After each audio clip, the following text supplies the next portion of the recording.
wacana yang terjadi sebetulnya kalau menurut saya, karena kalau bisa kita lihat sendiri kan dalam konteksnya ini terkesan apa ya, berdekatan ya kalau kita lihat ya, sangat mencolok seperti itu, sangat mencolok. Jadi dari apa yang disampaikan Presiden gitu di akhir tahun 2024, kemudian terjadi banjir bandang di Sumatera yang memang ya kita tahu ya, ketika banjir bandang terjadi kan banyak gelondongan apa namanya itu pohon yang itu sudah potongan dan ada nomor-nomornya, berarti kan ini tidak mungkin terjadi seperti itu.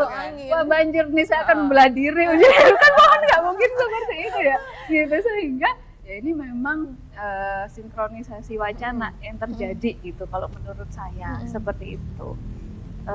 Sehingga ya memang seharusnya gitu ya, kamus ini, bahasa ini kan menjadi istilahnya cermin.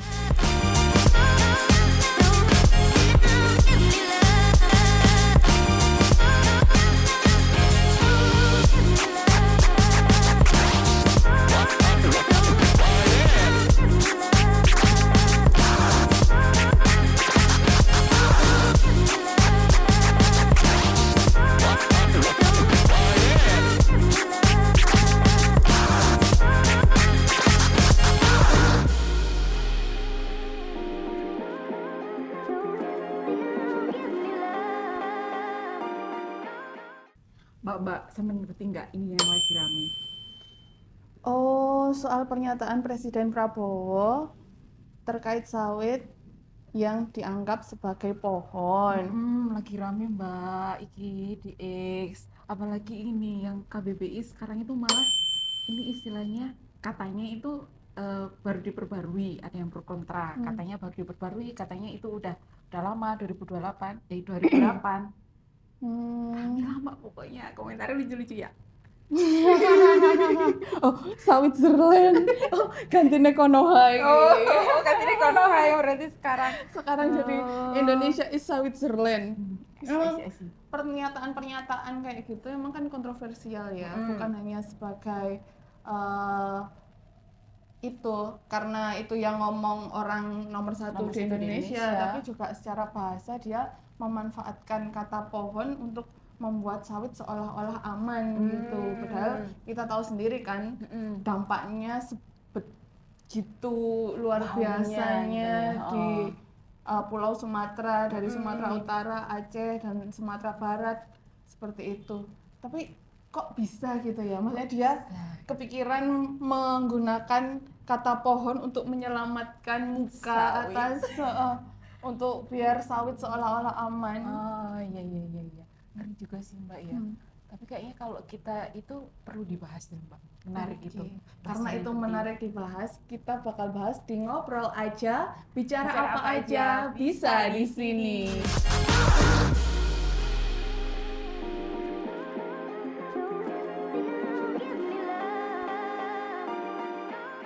Oke, buat program Ngobrol Aja kali ini kita menghadirkan salah satu bintang tamu yang spesial. Siapa Pipit namanya? Ya, hari ini kita kedatangan dosen Departemen Ilmu Komunikasi Mbak Noveria Anggrani Viaji MPD dari Universitas Brawijaya. Terima kasih. Halo, sudah mengundang saya di sini. Selamat pagi. Ya. Bisa dikasih gambaran dulu sebenarnya Nove ini sehari-hari bekerja di? Saya bekerja di Universitas Brawijaya. Kebetulan home base saya di Departemen Ilmu Komunikasi Universitas Brawijaya, seperti itu. Tetapi, nah nanti mungkin akan berhubungan ya dari background saya yang apa namanya, mungkin tidak linear dengan pohon. Ini kenapa saya kok jadi bahas pohon seperti itu? Nah, selain di Departemen Ilmu Komunikasi, saya juga ditugaskan gitu ya untuk mengajar mata kuliah umum di beberapa fakultas yang ada di Universitas Brawijaya gitu.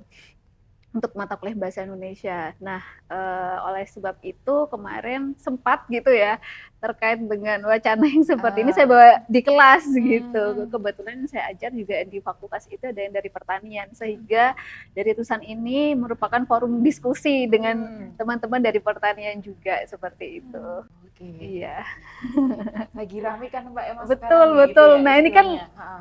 lagi anget-angetnya, Lagi apalagi anget-angetnya. kok teman-teman di pertanian ini kan sangat mungkin mengerti ya dibandingkan dengan saya tentang istilah-istilah pertanian yang ada seperti itu, atau dari sisi pandang mereka, mereka setuju nggak sih jika sawit ini disamakan dengan pohon. Nah, itu yang saya bawa di ruang diskusi kelas gitu. Nah, waktu itu gimana sih tanggapan teman-teman, terutama teman-teman mahasiswa Saya. yang dia di jurusan pertanian. Pertanian. Padahal mereka kan kalau secara biologis mungkin tahu ya kalau Iya, betul. sawit itu tumbuhan monokotil, Betul. tumbuhan monokotil punya sifat A, B, C, D, E, nah kayak Betul. gitu. Betul Kemudian sekali. tiba-tiba presiden kita yang terhormat Bapak Prabowo Subianto itu menggunakan istilah pohon untuk sawit, untuk seolah-olah agar tanaman itu aman gitu. Itu tanggapan teman-teman mahasiswa gimana? Iya, waktu saya bawa di kelas, saya kan minta mereka untuk mengomentari terkait dengan kan ada materi terkait diksi seperti itu.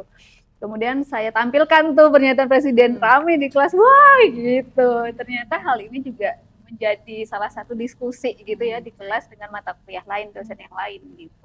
Dan dari 4 kelas yang saya ampu di pertanian itu, hampir semua memang tidak setuju gitu bahwasanya iya betul gitu, bahwasanya kalau boleh jujur ya tidak setuju apabila sawit ini disamakan dengan pohon gitu, dengan alasannya tadi yang dikatakan pohon adalah sesuatu yang kita juga sekolah gitu ya, waktu pelajaran biologi kan kita tahu ya pohon itu adalah memiliki kambium seperti itu gitu kan, berlapis-lapis kulitnya, sedangkan kalau sawit ini tuh hampir menyerupai dengan palem-paleman gitu, atau ya monokultur gitu ya, monokultur gitu, sehingga hal ini sebetulnya terkesan memaksakan gitu, kesannya agak memaksakan gitu ya apabila disamakan dengan pohon gitu, karena ya sama aja kayak misalkan tadi ada kucing gitu ya, kita menyamakan dengan macan karena sama-sama punya taringnya, padahal ini kalau kita lihat adalah sesuatu entitas yang sangat berbeda sekali. Seperti itu sih gitu dari hasil diskusi di kelas. Nah, di luar dari teknis atau secara ilmiahnya, sebenarnya penggunaan diksi pohon itu kan kemarin jadi pro kontra juga. Jadi karena dikatakan dan diubah di KBBI jadi pohon, seolah-olah penanaman sawit itu sebuah forestasi, bukan deforestasi, padahal kan dalam kenyataannya penanaman sawit ini sebuah bentuk deforestasi besar-besaran, di mana hutan hujan yang tropis gitu sebagai paru-paru dunia kemudian dibabat habis, ada yang dibakar juga untuk ditanam sawit kayak gitu. Nah itu secara politik bahasa itu gimana sih menurut Novel? Oke, sebetulnya hal ini itu nggak asing ya kalau dalam politik bahasa itu di Indonesia gitu. Jadi pemerintah mungkin gitu ya melakukan eufemisme bahasa yang ada gitu sebagai alat mereka dan menjadi hegemoni linguistik mereka. Misalkan nih, ketika ada kenaikan BBM atau listrik gitu, akibat menipisnya uang negara, misalkan pemerintah mengganti dengan istilah penyetaraan, misalkan seperti itu. Kenapa kok nggak kenaikan gitu? Karena kalau naik ya akan memicu reaksi publik yang luar biasa tentunya gitu kan ya, akan mungkin bisa menimbulkan demonstrasi gitu. Kemudian ada istilah penggusuran, jadinya relokasi gitu kan. Nah penggusuran sendiri kan ya mungkin kalau kita lihat akan merampas hak, terkesan ya merampas hak orang, kemudian juga mungkin ada upaya premanisme yang ada di situ, jadi satu arah gitu diganti ke relokasi misalkan untuk istilahnya memindahkan gitu kan ya, dengan lebih manusiawi gitu dan mungkin lebih merapikan gitu, atau mungkin food estate gitu ya. Kemudian terkait dengan pangan gitu. Kebutuhan orang Indonesia kan sandang papan pangan. Nah, masa ada yang mau berdemo soal pangan? Nah, kata-kata yang seperti itulah gitu ya. Kalau menurut saya itu yang menjadi hegemoni politik sendiri, termasuk juga di sawit menjadi pohon ini merupakan sinkronisasi wacana yang terjadi sebetulnya kalau menurut saya, karena kalau bisa kita lihat sendiri kan dalam konteksnya ini terkesan berdekatan ya kalau kita lihat ya, sangat mencolok seperti itu, sangat mencolok. Jadi dari apa yang disampaikan Presiden gitu di akhir tahun 2024, kemudian terjadi banjir bandang di Sumatera yang memang ya kita tahu ya, ketika banjir bandang terjadi kan banyak gelondongan itu pohon yang itu sudah potongan dan ada nomor-nomornya, berarti kan ini tidak mungkin terjadi seperti itu. Wah, banjir nih saya akan belah diri, itu kan pohon nggak mungkin seperti itu ya, gitu. Sehingga ya ini memang sinkronisasi wacana yang terjadi gitu kalau menurut saya seperti itu. Sehingga ya memang seharusnya gitu ya, kamus ini, bahasa ini kan menjadi istilahnya cermin refleksi dari saintek itu sendiri ya gitu, bukan menjadi alat penguasa.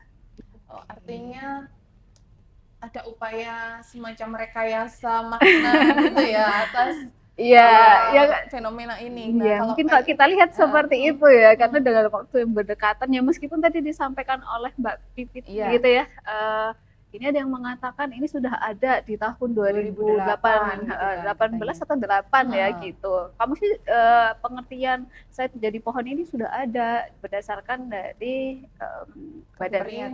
pernyataan dari Badan Bahasa Paribasa. Tetapi momentumnya kenapa saat ini rame gitu ya, menjadi isu publik baru disampaikan. Kalau dalam komunikasi kritis ya ada sesuatu. KBBI kan memperbarui definisi ini kan, bahkan itu sudah, kalau kita di KBBI online itu kita ketik sawit itu sudah terjemahannya pohon yang menyerupai kelapa. Nah, kalau bagi masyarakat awam mungkin ini terlihat hanya perubahan istilah gitu, tapi kalau sebagai akademisi melihat ini seperti apa?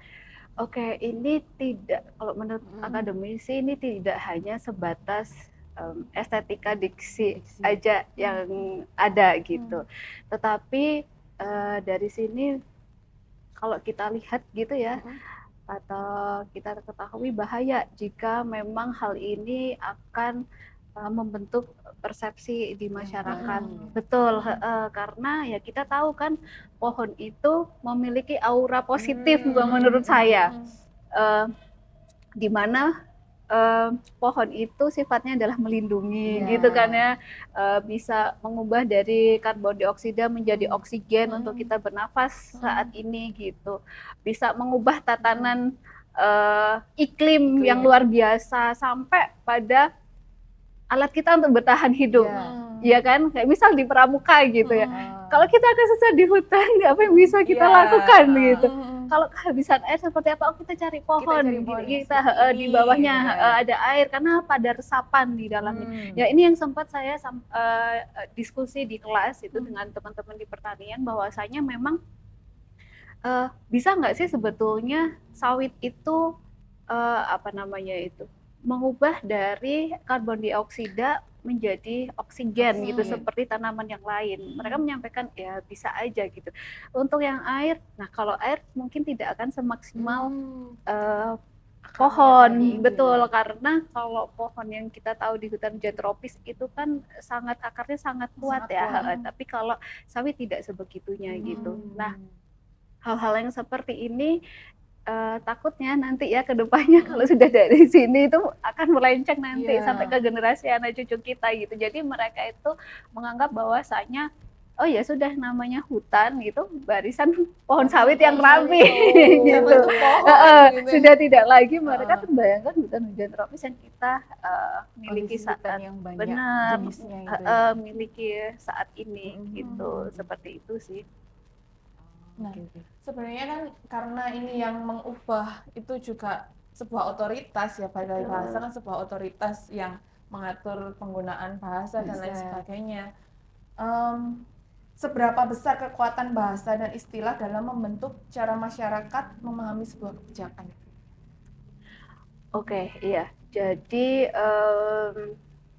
terkait dengan kebijakan yang ada seperti itu ya, ya sebetulnya gitu ya, sebetulnya dari badan atau balai bahasa sendiri itu menyadari posisinya gitu ya, tidak sebagai apa ya, badan yang sebagai pelayan pemerintahan gitu, tetapi dia mungkin bisa berdiri sesuai dengan tempatnya seperti itu untuk bisa menyampaikan kepada masyarakat terkait dengan tadi yang benar itu seperti apa sih sebetulnya, yang salah seperti apa gitu. Karena kan proses di dalamnya kan juga tidak semudah menyampaikan oh ya udah sawit menjadi pohon, tapi paling nggak ada proses dari analisis seperti itu, proses akademik yang terjadi di dalamnya seperti itu. Jadi ya saya harapkan sih juga gitu, jadi dari pihak Badan Balai Bahasa itu ibaratnya ya gitu tidak menjadi bedak tebal dari pemerintah gitu untuk menutupi kebopengan yang ada seperti itu. Jadi ya harusnya memang tetap gitu ya menyesuaikan bahasa itu atau diksi sesuai dengan konteks yang ada. Ini juga ngaruh juga nggak sih buat psikologisnya masyarakat gitu, terutama saudara-saudara kita yang ada di Sumatera gitu kan, mereka yang menjadi korban, kemudian tiba-tiba masyarakat pemerintah seolah-olah lepas tangan, kemudian itu tadi memakai bedak tebal dengan menggunakan narasi bahwa sawit adalah pohon. Nah, itu kira-kira bisa nggak ya mempengaruhi cara mereka memandang situasi atau memahami apa yang terjadi pada hutan mereka gitu? Ya tentu sangat bisa sekali. Kalau kita lihat gitu ya, pada saat teman-teman kita yang di Sumatera sedang berjibaku membersihkan lumpur di rumah mereka gitu, tidak berselang lama kan pemerintah menyampaikan terkait dengan ya kita akan menanam sawit gitu di Papua seperti itu juga kan, sampai Papua waktu itu wacananya. Dan mungkin kalau kita coba tarik ke belakang gitu, sebetulnya saya lupa apakah di pemerintahan SBY atau di era sebelumnya, Papua pun wacananya akan menjadi akan ditanami banyak padi pada saat itu. Mereka kan nah mereka kan kemudian lah kenapa makanan kita sagu, kenapa kita harus menanam padi seperti itu kan rasa empati gitu ya. Pemerintah kan saya rasa kok ya bisa seperti itu gitu. Nah termasuk ini juga gitu, pada saat teman-teman kita yang di Sumatera berjibaku membersihkan lumpur dari rumah mereka, kemudian pemerintah mengeluarkan ujaran terkait dengan pohon itu ya sawit aja, nanti kita akan tanam lagi kan tidak sampai di situ saja sebetulnya gitu. Itu sama halnya seperti kita gitu ya, rumah kita kebakaran gitu, pemerintah itu kayak istilahnya udah itu bukan api ya menyebabkan rumah kamu kebakaran, tapi itu cahaya panas gitu. Nah itu kan sebetulnya kan ya hampir sama saja ya gitu. Jadi itu tidak, menurut saya ya bukan sesuatu yang sangat bijak sih gitu pada saat ini, mengesampingkan empati tidak berempati kepada teman-teman kita yang ada di Sumatera. Aku pernah baca tulisannya Nove gitu ya, pernah juga nulis soal naturalisasi dosa ekologis.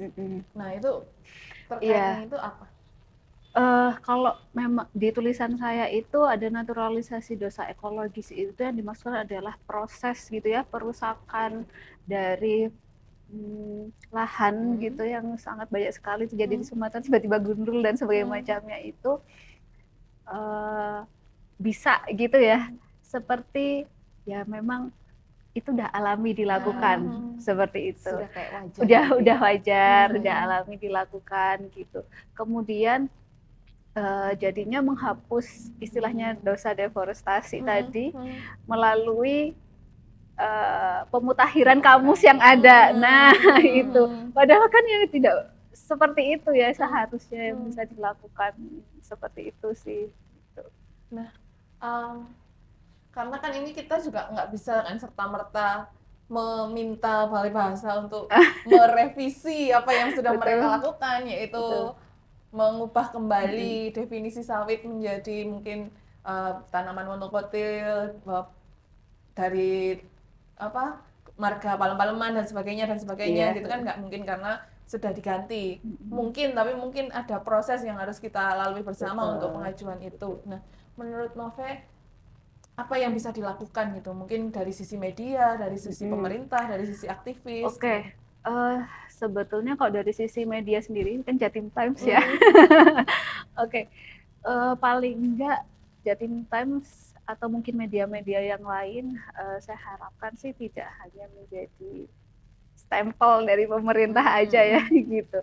Jadi menelan mentah-mentah yang disampaikan pemerintah kemudian disebarluaskan ke masyarakat luas karena media menurut saya memegang peranan yang sangat penting sekali loh gitu dalam proses gitu berpikir masyarakat yang ada dengan penggunaan istilah-istilah yang digunakan oleh media pun gitu ya di sini itu akan mempengaruhi pemikiran publik juga seperti itu. Jadi menurut saya ya mungkin gitu bisa secara kritis gitu ya terkait dengan mengetahui bahasa linguistik itu yang seperti apa yang bisa dilakukan gitu. Jadi misalkan gitu ya kalau sudah tahu kayaknya emang nggak cocok deh gitu sawit dimasuk dalam pohon gitu, mungkin bisa diprediksinya dengan misalkan perkebunan monokultur misalkan seperti itu tanpa menghilangkan konteks aslinya sebetulnya gitu. Dan kalau mungkin kita lihat The Guardian gitu kan ya, dia juga istilahnya tidak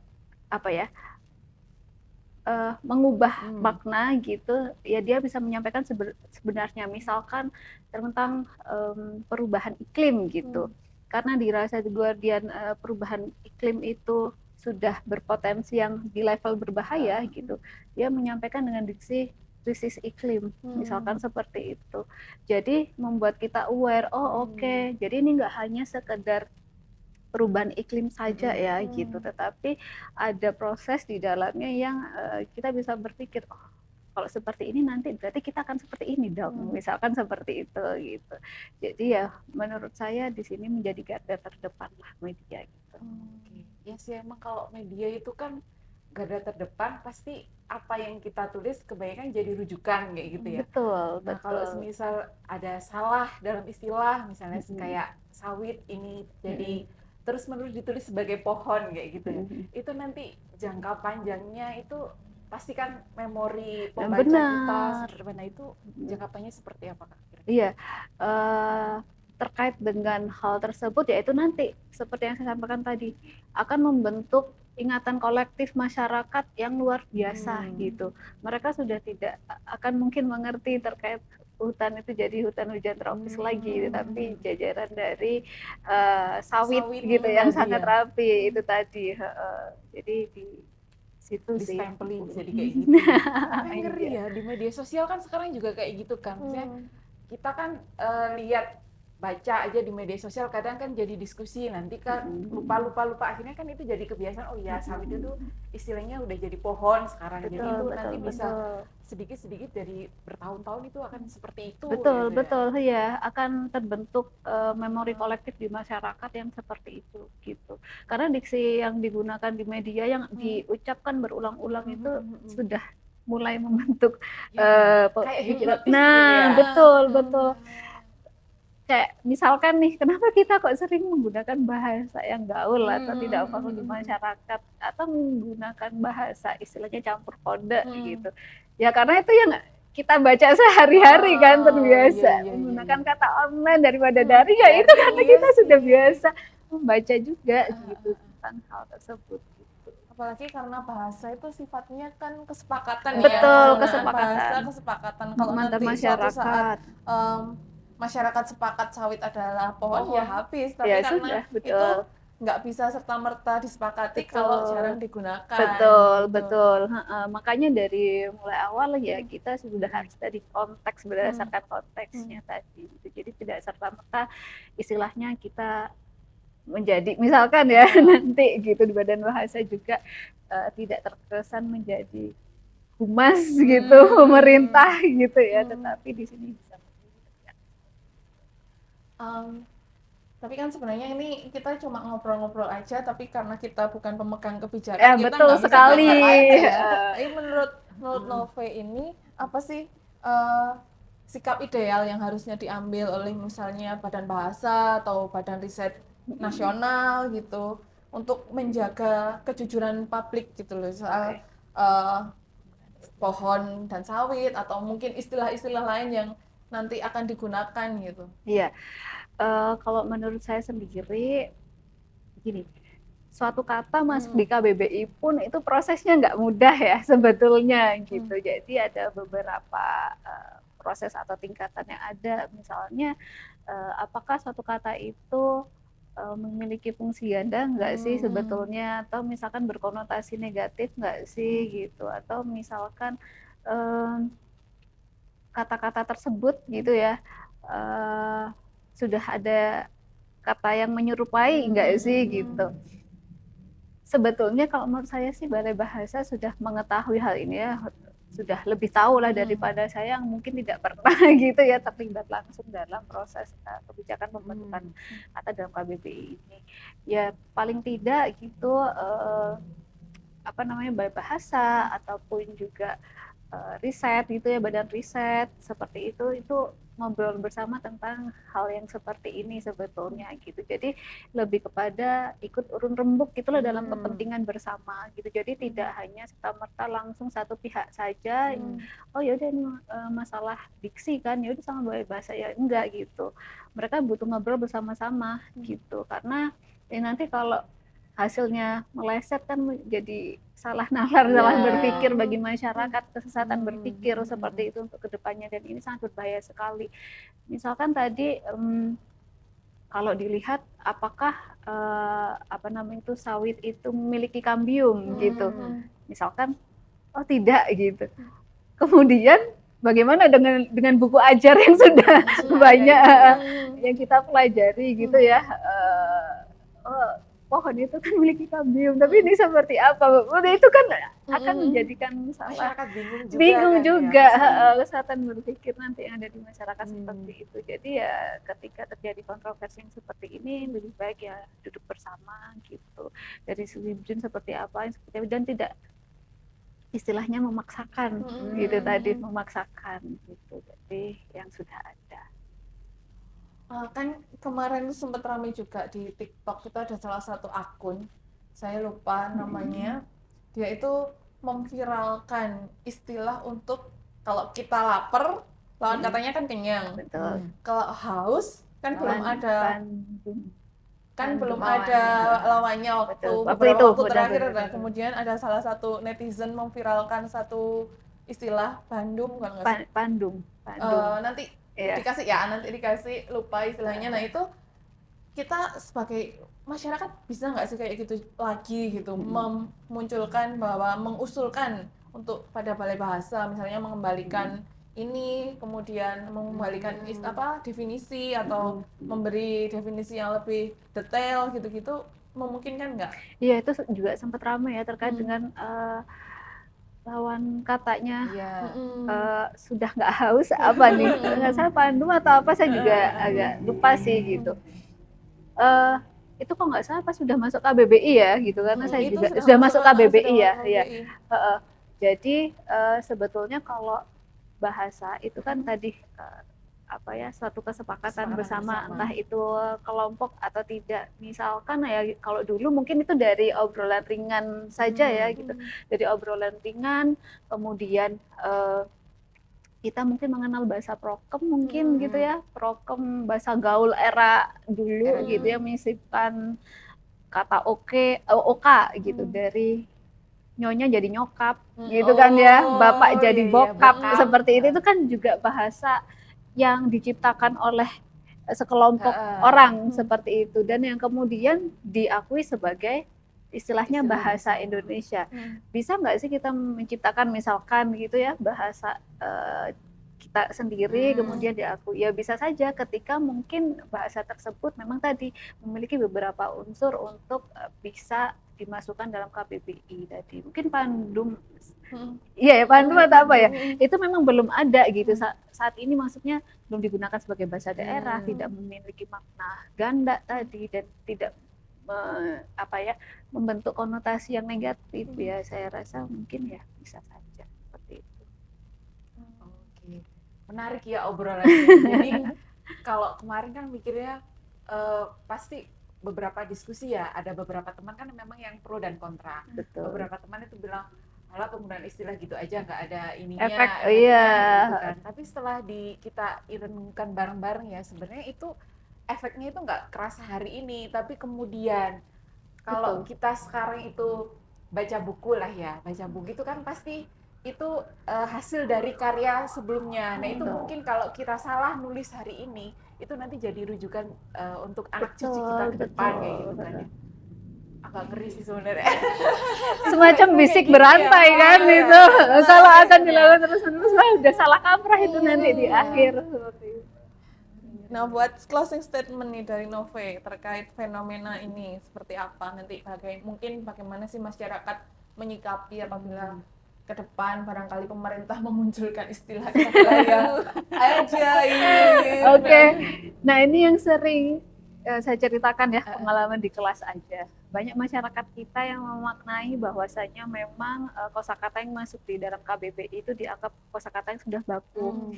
Padahal ya tidak seperti itu gitu. Jadi belum tentu ketika kita menggunakan kosakata sesuai dengan di KBBI itu pasti baku. Enggak, karena kosakata yang di KBBI itu kan kosakata yang diakui sebagai bahasa Indonesia ya gitu. Kalaupun misalkan ada kata yang nggak baku, nanti akan diarahkan ke kosakata yang baku. Seperti itu. Nah ini pun juga ternyata mahasiswa di kelas juga tidak semuanya mengerti terkait dengan hal, saya kira memang kosakata yang itu ada di KBBI sudah tentu baku Bu, ya tidak seperti itu, sehingga mungkin masalah bahasa itu sepertinya masalah remeh gitu, karena ya tadi di sekolah sampai perguruan tinggi kita dapat mata kuliah ini gitu, tetapi kadang kita tidak begitu kritis untuk memaknai bahasa-bahasa gitu ya, yang kalau dalam komunikasi itu sebagai salah satu simbolik gitu ya, simbol yang bisa digunakan dalam suatu komunikasi itu dengan baik, sehingga mungkin nalar berpikir kritis kita gitu dalam menyampaikan ujaran itu juga penting sekali, karena dengan menguasai bahasa gitu ya, kita bisa menguasai nalar berpikir masyarakat gitu, atau publik gitu. Keren sekali teman-teman buat Mbak Nove. Terima kasih. Kayaknya segitu dulu episode ngobrol aja kali ini. Jadi ditunggu episode-episode ngobrol aja selanjutnya. Ngobrol aja, bicara apa aja bisa di sini. Terima kasih.